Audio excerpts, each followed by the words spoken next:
Anlayabilsem belki severdim.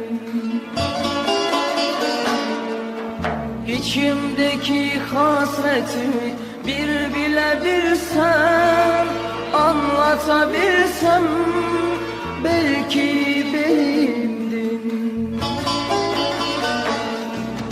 Sana sevdiğim diyemem, yalan yalan yalan yalan, vallahi yalan, inan ki yalan.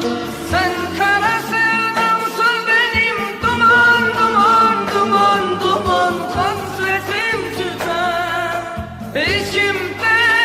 Yanak ne yar ya, yine başımda sevdam. Ah ne yar ya, geceler karasından. Of ne yar ya, bir parçacık canım kaldı, onu da sen al.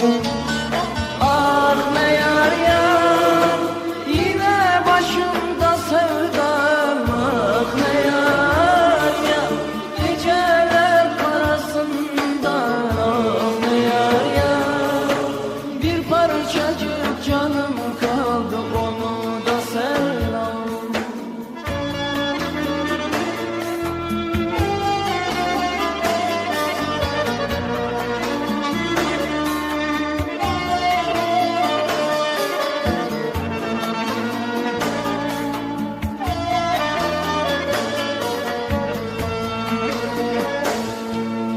Aklıma düştü gözlerin bir bıçak gibi, ah silah gibi, cehennem gibi.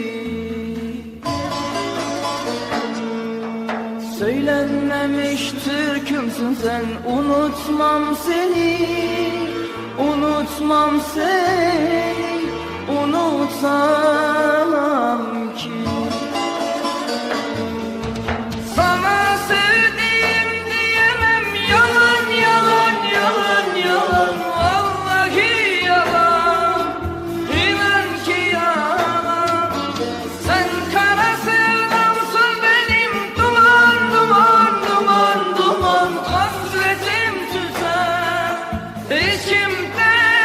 Yanak ne yar ya, yine başımda sevdam. Ah ne yar ya, geceler karasından. Of ne yar ya, bir parçacık canım kaldı, onu da sen al.